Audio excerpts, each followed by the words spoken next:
Tired of that old, unused database cluttering up your Notion workspace? Let's get rid of it. First, locate the database you want to delete within your Notion workspace. It could be in your sidebar, within a page, or nested in another database.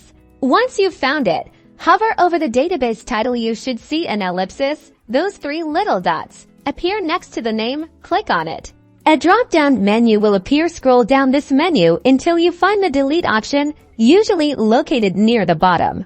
Before you click delete, pause. Deleting a database is permanent, so make sure you backed up any crucial information or considered if you can repurpose the database instead. Notion doesn't have an immediate undo button for this. If you need a backup, click the ellipsis again and select duplicate. This will create a copy of your database that you can store safely. Alternatively, export the database as a CSV file for offline storage.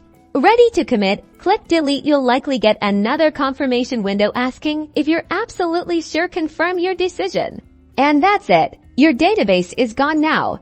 Take some time to adjust your workflow to account for the missing database. Consider linking existing databases or creating new views to replace its functionality. Thanks for watching.